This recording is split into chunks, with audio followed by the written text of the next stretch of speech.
जब वॉलेटिलिटी बढ़ जाएगी तो आपका ऑप्शन का प्रीमियम हमेशा महंगा होगा। तो ये बात हमेशा ध्यान रखना, अगर आप ऑप्शन बाइंग का बेस्ट सिचुएशन ढूंढ रहे हो तो ऑप्शन का जो प्रीमियम होना चाहिए वो इंडिया विक्स होना चाहिए, वो 17 से नीचे अगर है तो आप बेस्ट जगह पे हो, ठीक ठाक जगह पे हो। अगर आपको 9, 10, 11, 12 मिलता है तो आपको प्रीमियम उस प्राइस पे सबसे सस्ता मिलता है। सस्ता क्यों मिला ये भी समझ लो।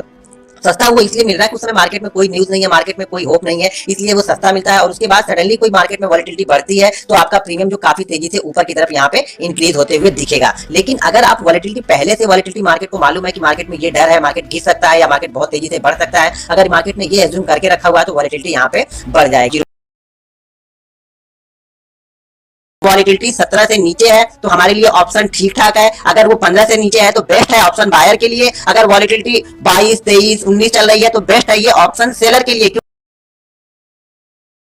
जो बढ़ती है, अगर ज्यादा वॉलेटिलिटी हो गई तो वो हमारे लिए ऑप्शन बायर के लिए अच्छी नहीं है। देखिए बहुत सारे लोग ये कमेंट करके बोलेंगे कि क्या वॉलेटिलिटी होनी ही नहीं चाहिए। मैं ये नहीं बोल रहा हूँ कि वॉलेटिलिटी नहीं होनी चाहिए, वॉलेटिलिटी कितनी होनी चाहिए मैं वो समझाने की कोशिश कर रहा हूँ। तो वॉलेटिलिटी अगर 9 से 15, 16 के बीच में है तो वो ऑप्शन बायर के लिए बेस्ट है, ठीक है वो। अगर वॉलेटिलिटी 17 के ऊपर क्लोज करती है तो वो ऑप्शन बायर के लिए एक तरह से बहुत मुश्किल है। वो उस प्रीमियम पे पैसा, अगर उसी दिशा में मार्केट फ्लो में चलता है तब तो आप थोड़े पैसे बना लोगे, लेकिन अगर उतनी ही तेजी से नीचे की तरफ गिरता है तो आपका प्रीमियम बहुत तेजी से कम हो जाएगा। अब ये उसी तरह से है ना, जैसे मान लो किसान, जैसे हम किसान है मान लो, तो अगर हमें धान की खेती करनी है तो हमें बारिश तो चाहिए, हमें पानी तो चाहिए, लेकिन हमें बाहर नहीं चाहिए। धान की खेती पानी का मतलब ये नहीं कि हमें बाहर में डूब दिया जाएगा तो भी हमारा धान होगा, ऐसा नहीं होगा। हमें बाहर नहीं चाहिए। तो जो वॉलेटिलिटी 23, 24 है वो बाहर है, ऑप्शन बायर के लिए वो बाहर है, उसमें हम बह भी सकते हैं।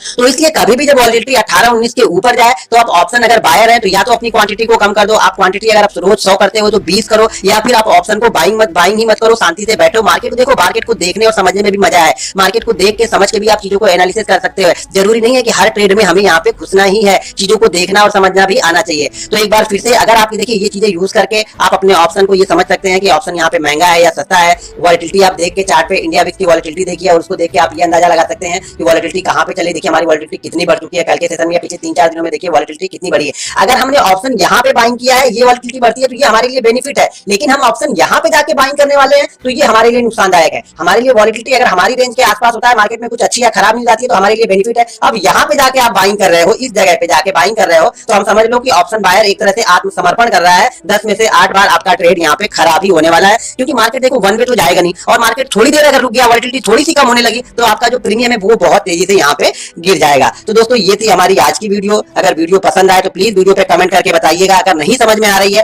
तो भी कमेंट कीजिएगा, और क्या चीजें नहीं समझ में आई मैं एक बार फिर से समझाने की कोशिश करूंगा।